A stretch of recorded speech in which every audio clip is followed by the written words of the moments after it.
So it's tea time for me in the afternoon, a little mid-afternoon pick-me-up, keep me going, keep me fresh, energized. It's my snack. It's enough to keep me going. Anyway, the reason I'm here is because, excuse me, there's a lot of throat chakra going on, a lot of clearing of the throat because we are in a time of expressing ourselves. And so that's partly, I'm just a part of the collective, but I have an awareness of that whatever's going on for me is going on for other people, and I realize that I'm having experiences in order to elucidate and enlighten others in their experience along the same. And so that's my role as NB Starlight Guide. And then I have other roles too, other than being a woman, a mother, a friend. I skipped over wife and I skip over lover. Sorry, so I was checking all the boxes. But essentially, so this morning I did a video and I explained how this was one of the cards that came up, which has to do with release. But really, in order to release one of the other cards that came up as a pre-card that I didn't, looked at it in the reading I've put on Instagram under MB Starlight Guide. So if you want to have a look at what today's message and guidance is, you can have a look there with a brief synopsis of what the cards are telling us. But this was the other card that came up. It's self-knowledge, and the crystal associated with it is lapis lazuli, which is this beautiful dark blue stone, and it has some lighter flecks, but in it too, that line through it is like a golden stripe. So it does have these like beautiful occlusions in it, of a sparkly nature. So between the royal blue and the sparkles, it's quite a royal stone, and it works on the third eye and the throat chakra. And I'm just going to have a look. These were notes when I was studying crystal therapy, gosh, many years ago, 2003, 4 and 5, 2004, 5, round about then. I made these little notes as I was familiarizing myself, and they were just the key notes. So let me read to you what it says here. It's a protective stone, it's harmonizing, and it can have the effect of reducing pain.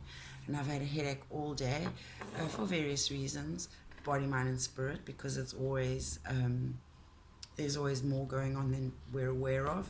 And sometimes what we're experiencing in the body is simply a spiritual crisis or a mental, emotional crisis.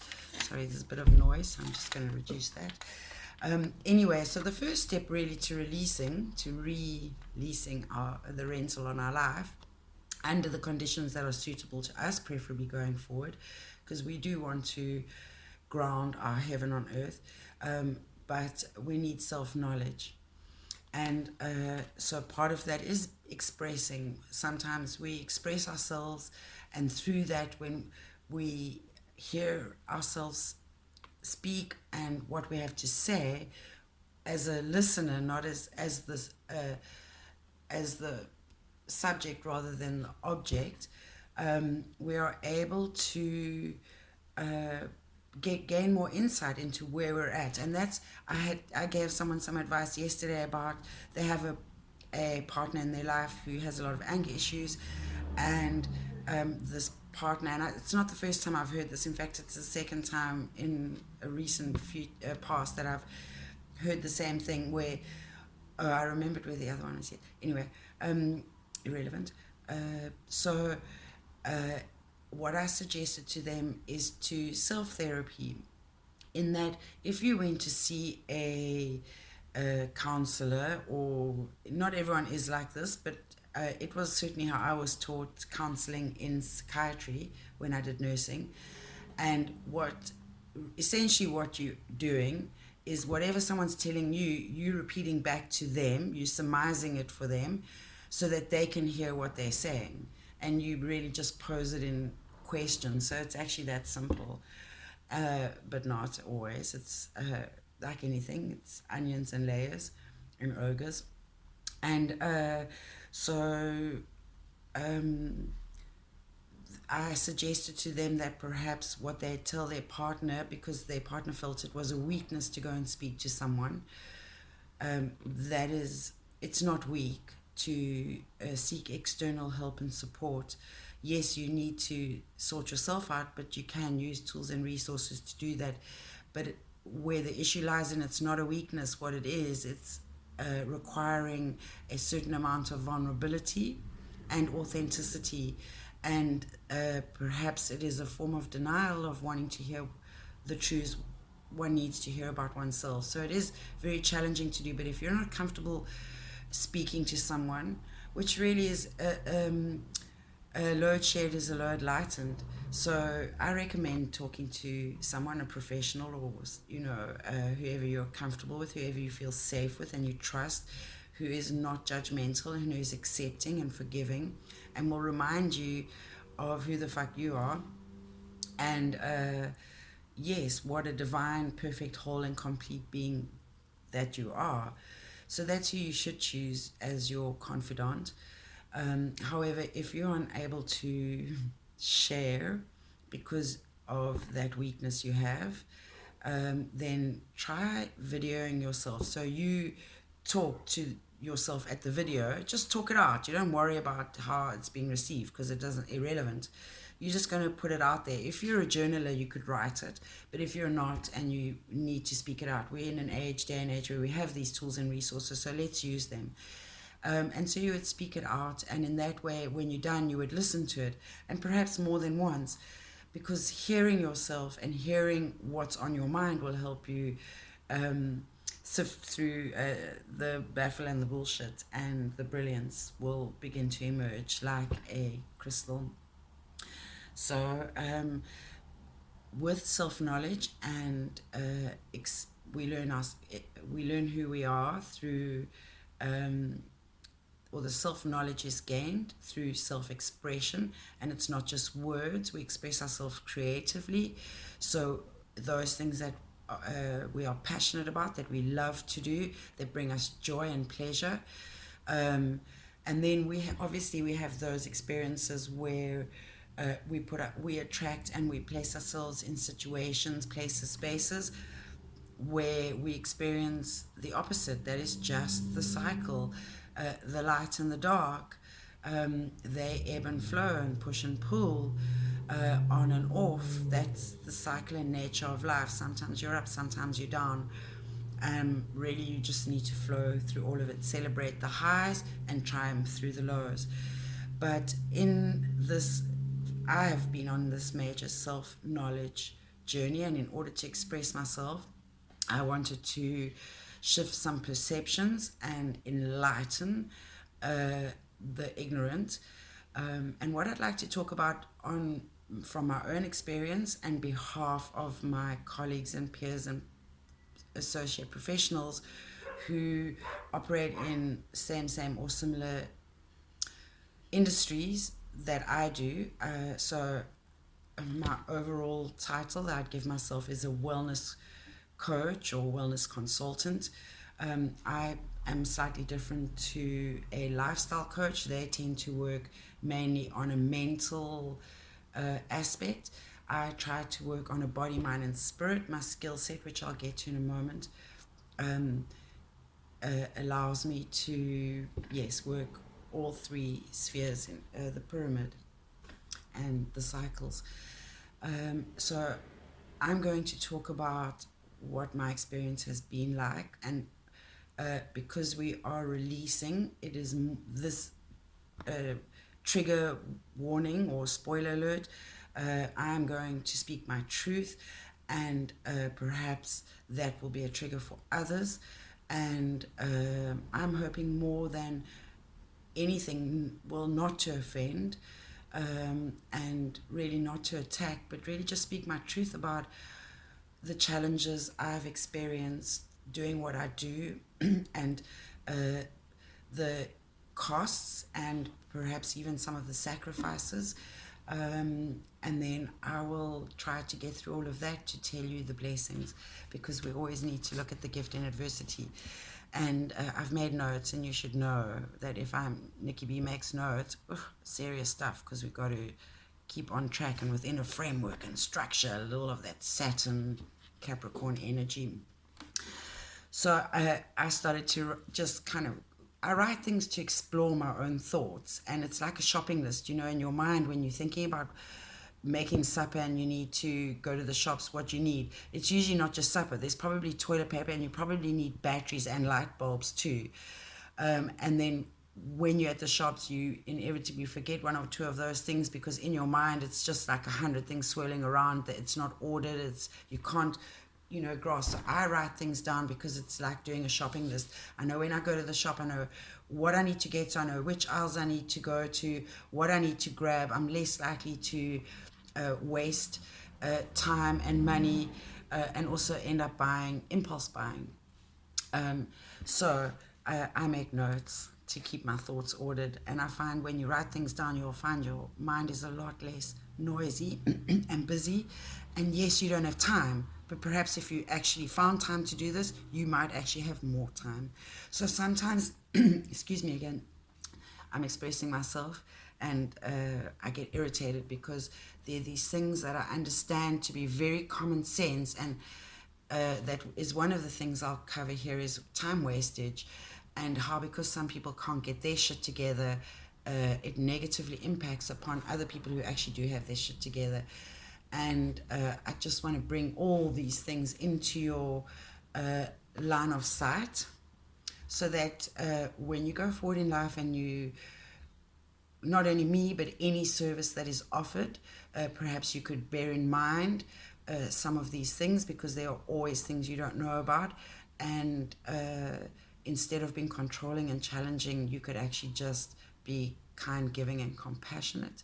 So let's start with and most of these things start with ease. There are 5-6 points. And really it's about the risk and rewards of one of the services I offer, which is massage. And I'll kind of tell you my story a little bit in between as we go, just to create some kind of a time frame. But a good place to start always is at the beginning. And so my first word that I wrote is expense. So what did it cost me? And to do what I do, not only to get to this point, but currently. Because I'm at a point, and like that with the releasing and making changes, I have declared the fact that I'm not willing to be a massage therapist anymore, certainly not not in my current area, and under the circumstances and conditions and challenges I have faced. It's my 4th year. Any business, you give it 5 years before you say, that's it, I'm done. And I have been pedaling or rowing this boat with one oar for a long, long time, and I'm actually now pulling my oars in and calling it quits. I love what I do, and it's quite funny because I kind of stumbled upon it, massage that is, because I nursed, qualified as a nurse in 94, a registered professional nurse, a sister, mister, and Nursey Bast, and Nursey, and I have a very good foundation in anatomy and physiology, and I understand pharmacology and all the health and medical, well, not all, but many. I have a good grounding in a very solid and conventional, because that's what you all demand, certificates and professional shit, but yet those that have it offer shit service and you pay them, but people who are really passionate and have a natural calling, but who have not had the opportunities to do expensive courses or get whatever registrations or whatever, you're missing out because of all the rules and regulations and shit that you want to place in our path. But anyway, it's your loss ultimately, and that is really what makes me sad. And I think that's what drives my anger, is all the reasons people fuck themselves over and me in the process. And, you know, it's just, I would like for you to understand things a little differently and shift some perceptions and try and clean your windows a little bit, your glasses, your spectacles, and maybe even add the magnifying glass to things so that you can really start to learn to look at things in a bigger picture manner. Wanker. Sorry, it's like when I type and it autocorrects. I think that's kind of what happens also now when I'm speaking. It's translating from typing into, instead of typing wrong with my fingers, my mouth says what my brain thinks before, because I'm thinking a lot faster than I'm speaking, and I'm seeing a lot of visuals over and above the stuff I've prepared to speak about. So the expense, and I've gone off track because I keep thinking of other things. So, oh yes, because about expense, I want to just talk about currency. The actual true currency of life is the time and space you give anything, and energy, time, space, and energy that you give anything.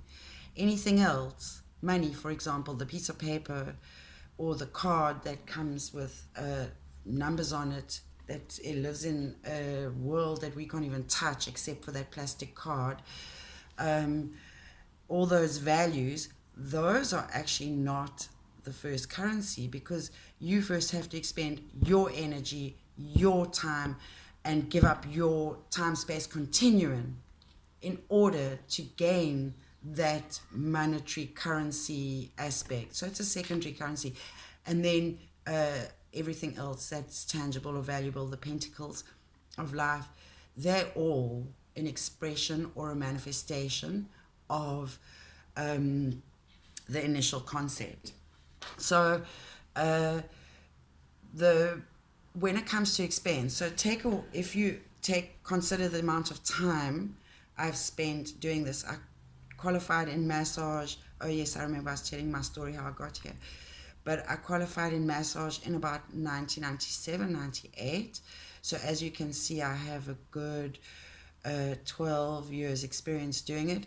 And according to Malcolm Gladwell, Tipping Point, and I can't remember the other books he wrote, but he talks about how when you've done anything for 10,000 hours, it makes you a master in your field. So just based on the number of hours of massage I've done, I'm an expert in my field.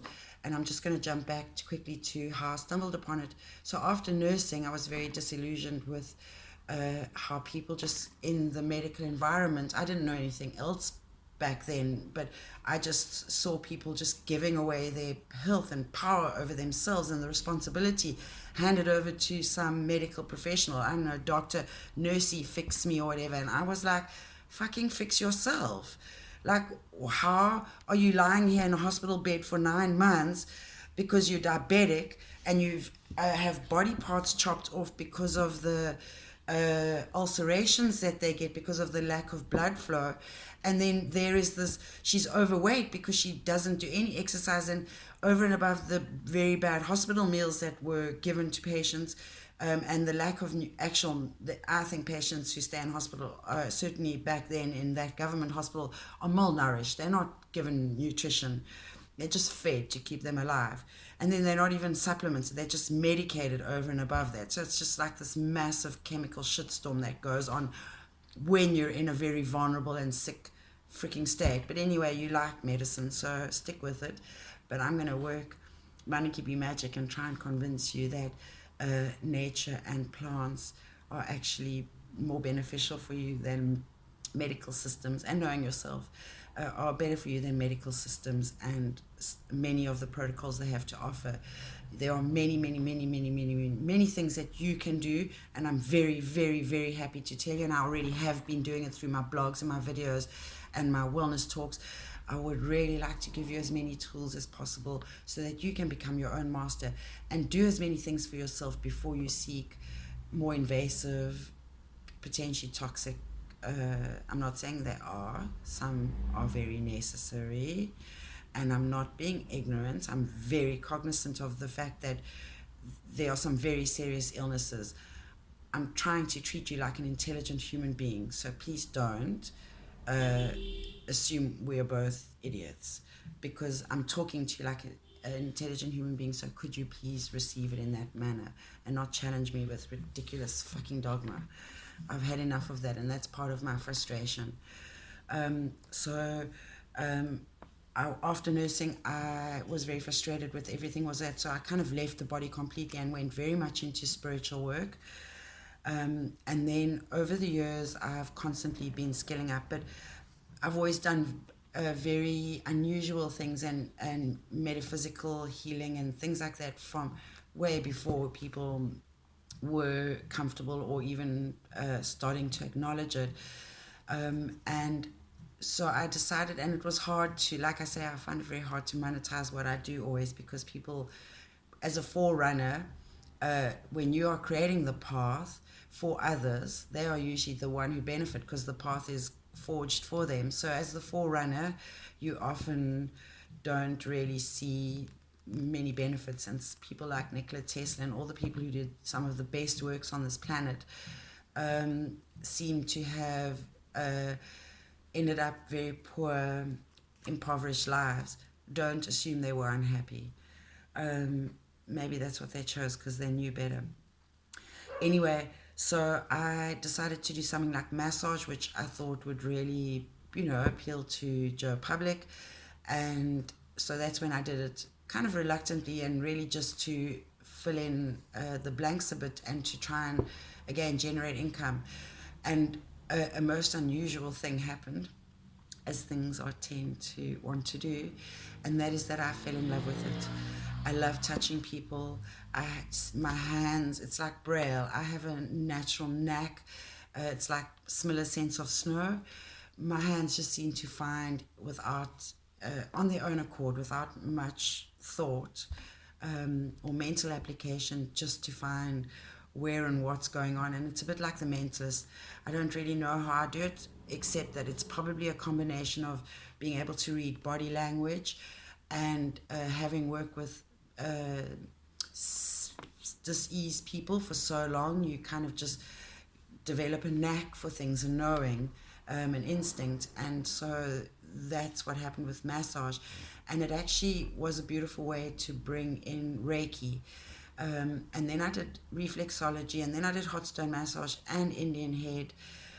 And then a year or two after that, I was in Gibraltar and I did a Shiatsu foundation course. So those are just some of the certifications I've got as far as being qualified and skilled to do massage and offer it in a remedial and professional therapeutic way. Although in South Africa, I'm not allowed to call myself a therapist because I'm not registered with the Allied Health professionals, whatever it is, because they only recognize 2 institutions in this country. Both of them are quite long courses and they are very, very pricey. And so I don't have the opportunity to, or did not. I have always made the best of whatever opportunities came along and try to rock that shit. So yes, I have certification in some things, but not all things, because your rules make it fucking impossible. Anyway, so that's how we got here. But so I want to go back to expense. So it took me money to do those courses. Each one was maybe 6,000 Rand or so. So I spent maybe 15,000 Rand just skilling up to do those 4 certificates. Together with the fact that it took time, between the massage course, the holistic massage course, the sports massage, the Indian head, the reflexology, and the hot stones, altogether that was about 3 years worth of studying and doing hours, just to be able to start working. And then over and above that, let's say I've now got 10 years, so that so that was, and also it cost me in that I had to go and ask friends to be my guinea people.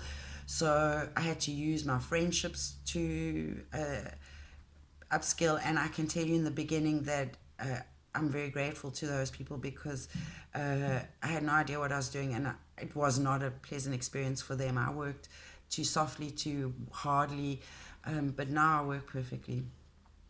So, yeah, those were the expenses to me back then. But I want to say now, some of my challenges have been that have made it very difficult to operate where I'm at. So I've been working from home because as a single mom, it's just easier to manage my time and space better working from home. And I'm grateful to the people who've come into my space. I know that it's not everyone likes that. It's not always nice to go to someone's house or their space or place. It's nicer to go to a professional environment. However, in my instance, that's very difficult. I don't have capital and I would have to pay a deposit on a space, and let's say that's 3,000 Rand a month, and over and above, yeah, so I'd pay a deposit and then I'd have to pay rent. It's about 3,000 Rand a month. So I would need to earn 3,000 Rand just to pay the space I'm in before I've even started making money. And there is what I can charge to cover that cost, and there is the consumer expectation demand placed upon me for what they want to pay for a massage. And already, so so I have my space that I have to pay. Over and above that, I have travel costs. Let's assume I'm renting a space. I have travel costs. I buy oils. I have to pay for data on my phone or my computer. I have to launder my linens because you want to allow a nice. I have to replace them every so often because they get damaged and worn. In the same way, if you are someone who is on your computer or your phone a lot, you probably upgrade that regularly because having the latest technology works to your benefit. I also have tools, as and when they come up, various accessories to make massage more comfortable for you and to help me get into areas or do what I need to do that's in your best advantage. I have to make the space comfortable. So I need decor because you like decor. In fact, that's one of the ways you waste money. And you tell me you can't afford me, but I'm looking at you I'm watching you drink. I'm watching you smoke. I'm watching you eat too much. I'm watching you buy more clothing than you need, spend money on all kinds of things that I'm not sure they would benefit you nearly as much as having a regular massage would. So it's a question of values. You demand or me to set a certain standard to deliver what you want aesthetically and comfort wise. However, you don't want to pay me what it's worth for me to be able to provide that for you. I'm just living on the breadline because of constantly being negotiated my price. My price is set with all my expenses considered in order to live, and not even to the standard that you are living at. Not nearly, about a third of that. But I make it work because my life, I'm not looking to fill my life with bullshit because essentially I know what's real and what's important. I spend money on my body. I don't have very nice clothes. I don't have a lot of expensive jewelry. I do not do Botox and have whatever. I'm not making a judgment. What I'm saying is, you tell me you don't have money, and I'm saying reevaluate your values and certainly where and how you spend time, money, and effort, because the illusions that you live in of this reality that you're partaking in tells you a very unreal story.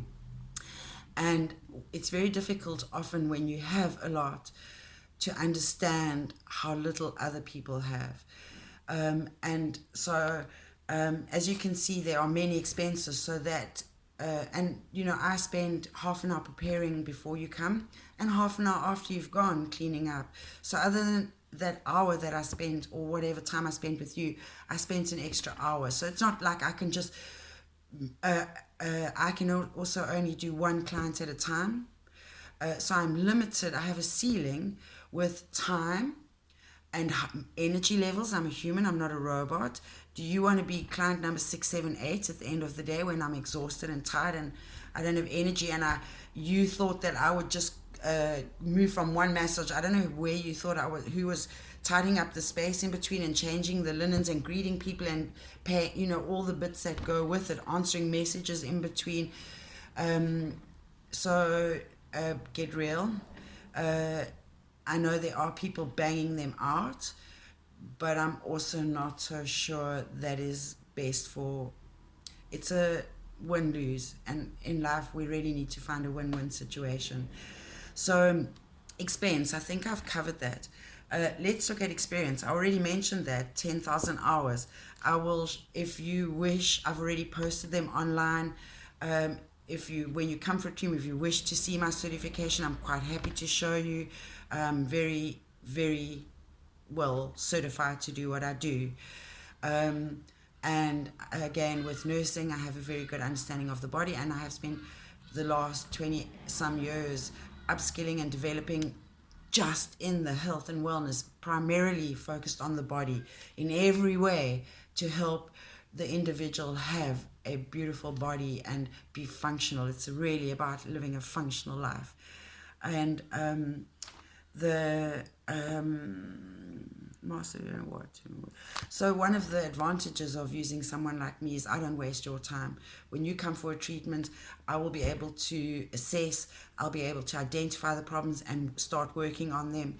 I'll be able to give you tips on, or I have been doing this. I work very metaphysically, so it is a niche market.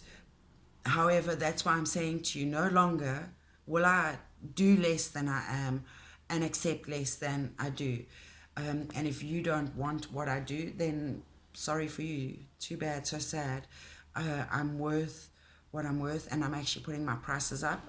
So you will only be able to afford me if you believe you're worth it. And that's really what it boils down to. I've been doing okay without needing to work on you. And in this situation, I really believe you need me more than I need you. So, like I say, I'm actually not really going to be doing it unless we do them under my conditions, because your conditions have not been working for me. I'm tired of having to accept.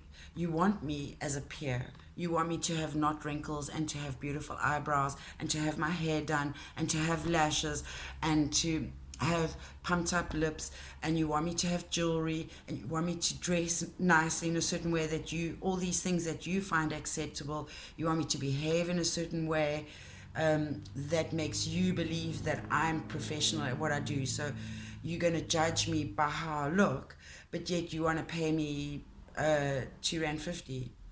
Thanks. The sums don't add up. You cannot expect an outcome when you do not put do not input. It's you get out what you fucking put in.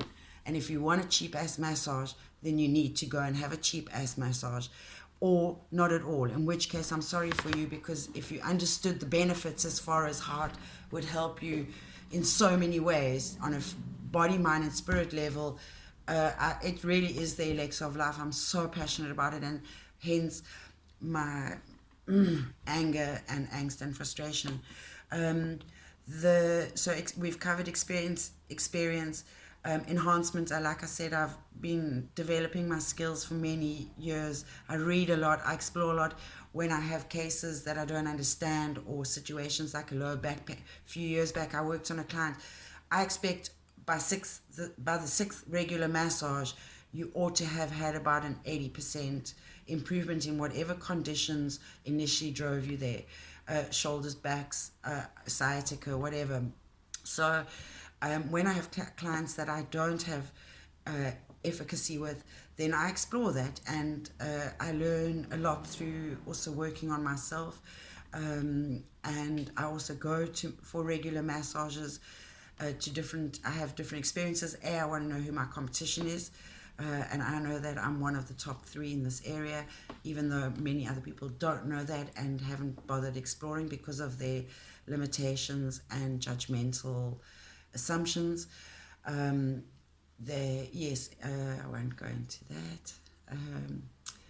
We are loving and peaceful and accepting and whole and complete and perfect. So I actually want to bounce back. I'm not going to bounce back. We're moving forward. So yes, I'm not apathetic. I'm very proactive and productive in making sure I stay on top of my game. part of the reason I work out, do strength training, is so that I am strong enough to move bodies and lift bodies and throw 108 kilogram people around. I also know where your weak spots are, so if I push that, you'll be a freaking puppy in my hands. And then, so after enhancement, we have empathy. And that really is, who am I, and why do I do what I do? And I just want to tell you a quick little story that will pretty much sum up. There is a lot more, obviously, again, layers, but essentially I realized this is one of my internal flames that drives me to be passionate about being loving kindness to people and helping them with their diseases. So I went to boarding school at the age of 7 in sub B back then, which I guess would be grade R. And Mrs. Brown was my grade B teacher, and it was at Potchefstroom Central School. It was, my mother had, I come from a single parent family. It was just my mother. I'm the only child.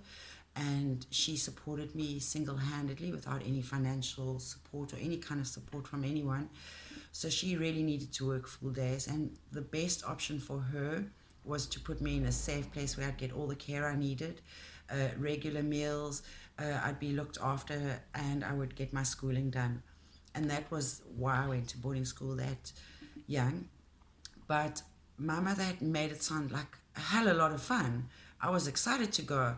It was a place where I could play, and there were going to be all these friends, and it was just going to be like this awesome ass life. So my attitude going in on that first day was I was excited and amped and all on for this. And that's all I understood. And what I didn't understand, and what confounded me at the time, was that all these other kids around me were crying and hugging their parents. It was like they were mourning, and I didn't even understand that concept, and I didn't understand why everyone was crying. I was missing out on something, and I didn't know what. And my mom asked me to be kind to those other kids who were suffering or sad, and offer them the box of biscuits, I don't know, eat some more or whatever it was, and offer it, share it around, and offer them some solace and comfort through this gift. And so that's what I did, and that was all fine and well. And just as a sideline, as a little by the by, I realized later on that week, when I heard other kids all sniffling and crying at night, and the rustling of their sweet peppers, I had given all my biscuits away, and there I was, and I had nothing. But I kind of understood why they were crying, and so I think I cried some too, because I finally understood they were missing their mommies and daddies, and that was, it wasn't something, I didn't miss my mommy because, well, I did a bit, I guess, but maybe not as much as they did, because being a single mom, she always worked, and I spent a lot of time in daycares and aftercares and such like, so I don't think I felt the missing as much as them, but it impacted me enough to feel empathetic enough that I experienced that. And so I think that's why I do what I do. I literally want to touch people's lives, body, mind, and spirit. And through offering massage, it gives me one opportunity through touch to connect and facilitate the necessary healing that other people need. So that will explain empathy, I think, and the fact that I did nursing, we taught empathy, and you have to address morals and ethics when you study nursing. So those are things that were brought into my frame of reference from a very early age. While other people were at uni having fun and parties, I was dealing with death and dying and cancer and TB and stab next to the wound and pungas to the head on a Friday and Saturday night. And that leads me to what we're talking about today, expression. And I'm starting to really bore myself now. And so what I do, the expression of what I do through massage, like I said, is a metaphysical experience. everybody has their own technique in doing massage, and yes, you can limit yourself to just a remedial massage where someone gives you a sports massage pre-post event, or prep for specific event, or support in your training, whatever sport you do, or whatever reasons, lymph drainage if you have cancer or have a weight issue. People generally also, whatever the many reasons are, you might consider doing massage. I really do believe it is the elixir of life. It has a gazillion benefits. I've had to put up with a lot of shit. For example, not only labels, but also the ostracization through those labels. For example, I am single. I'm also in good shape. I'm smart. I'm funny. I've been told I'm attractive, so I'm not too hard on the eye. And I have men who, when I touch them on the massage bed, they forget who they are and what's going on. And many a time I've had a man bring his penis into the space. And what you need to understand about a massage therapist, particularly one who was a nurse and who shoved catheters down penises, and who gave people injections for syphilis and had to identify venereal disease, and watch worms crawl out of someone's nose and guts during surgery. Let me tell you, from where I come from, the body is not, and massage is not a sexy thing.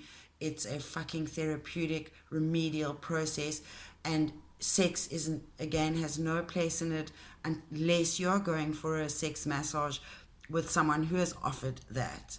And that is something you will understand right in the beginning when you're negotiating the massage. So if it is no point being discussed before the end of the massage, do not feel free to whip out your penis. It clearly means that your penis is not welcome there. It's okay to get a hard-on when you have a massage. A professional will ignore it because they understand that when a man is relaxed and is comfortable and feels safe, it's actually, if I even noticed it, I take it as a compliment for the fact that you feel relaxed. However, if you bring my attention to it, and if you think that I should do something about it, then you are being fucking disrespectful and inappropriate, and that is not acceptable. Do not do it unless you clearly know you are paying for a sex service. Got it? Now stop already. It's like fucking DM people on Facebook unsolicited because you want to look for a date or a pickup. Don't do it. It's not appropriate. And that's my opinion. But you carry on, but certainly not in my space and not with me. I'm not having it. And the problem with that is that your partners and your wives think exactly what the fuck that's going down. So you know what happens? They start to think that I'm the problem. And they start to not want to you to come to me for a massage or whatever. So you know what? It's a double fucking edged sword. How am I supposed to win? So can you please take sex out of it? And can we please grow the fuck up already? That is a personal thing. You do not need to bring it into a professional space. I'm so over it because it's. I just feel like I'm getting attacked from every side. The last thing I want to finish up with. I love penis, don't get me wrong. I just don't. I think there's a time and a place. You need to honor your professional's experience and expertise, is all what I'm asking. And it's also, again, you want me to be a peer, but yet you treat me like a prostitute. Not cool. The last thing I wanted to talk about, again, I touched on it, this one doesn't start